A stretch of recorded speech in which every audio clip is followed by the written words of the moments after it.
یہ ہم پر روزے کی نورانیت، اس سے جو تقوی حاصل ہونا، اللہ تعالیٰ کا خوف، جو اثر روزے کا ہونا چاہیے، وہ کن چیزوں سے چلا جاتا ہے؟ وہ چیزیں یہ ہے: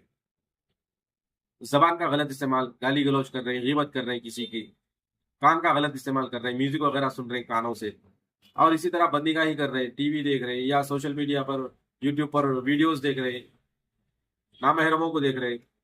تو ایسی چیزیں جو ہے، اس سے روزے کا جو اثر ہوتا ہے نا، وہ ختم ہو جاتا ہے، بے نور ہو جاتا ہے روزہ، روزے کا نور نہیں ملتا ایسے کاموں سے۔ تو اسی لیے بار بار یہ تاکید کی گئی ہے کہ روزہ جو ہے، مقصد یہ ہے روزے کا کہ آپ کے اندر اس سے تقوی پیدا ہو، یعنی اللہ تعالیٰ کا خوف پیدا ہو۔ تو جب اس سے اللہ تعالیٰ کا خوف ہی پیدا نہیں ہو رہا، تو ایسا روزہ جو ہے بے نور ہو جاتا ہے۔ اچھا، جو مسائل معلوم نہیں ہے، براہ راست علماء سے معلوم کرنا چاہیے، اور فون کر کے بھی آج کل تو بہت آسان ہے، واٹس ایپ میسج کے ذریعے کال کر کے بھی آسانی سے جو ہے کوئی مسئلہ اگر درپیش ہے، سمجھ میں نہیں آ رہا، تو فون کر کے معلوم کر لینا چاہیے۔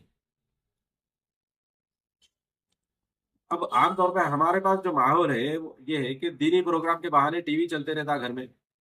اور وہ پروگراموں میں جو ہے نا، دینی پروگراموں کے بیچ میں ایڈورٹائزمنٹس آتے رہتے ہیں، اور ایسے ایسے ایڈورٹائزمنٹ آتے کہ اللہ کی پناہ